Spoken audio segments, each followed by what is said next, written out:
Every Spider-Man ever. Amazing Spider-Man issue 21.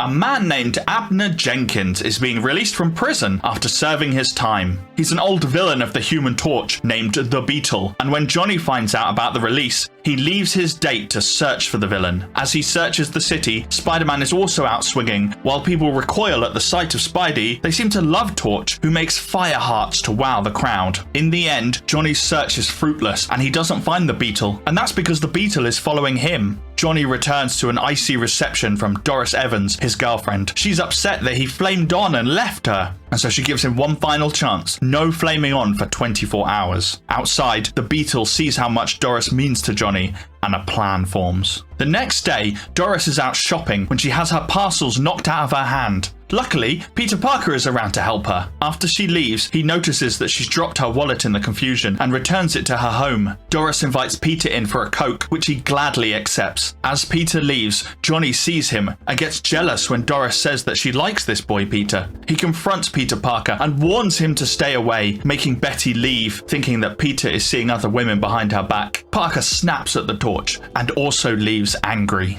But maybe, just maybe, he can get his revenge. If Doris likes Parker so much, she's gonna love Spider-Man. But instead, he interrupts the Beetle in a kidnapping plot, and they fight outside the house. Doris rings the Human Torch for help, but he thinks she's just joking, trying to get him to flame on and lose the bet. He hangs up on her just as Spidey and the Beetle smash through a window. The Beetle, to keep Spider-Man away, grabs Doris, and he's able to escape with her. Spider-Man gives chase just as Johnny returns home. With Johnny Storm blaming Spider-Man for the missing Doris, the two fight above the city. Elsewhere, Betty is sure that there must be some explanation for Peter seeing other girls, so she rings him at home, only to have Aunt May say that she hasn't seen her nephew all day. Oh, Betty is sure that he must be cheating. If only she knew that he was fighting the Human Torch, leading the flamed hero to where the Beetle was. When the Torch spots the Beetle, he sees who's really to blame, and the two heroes work together to apprehend the Beetle once more.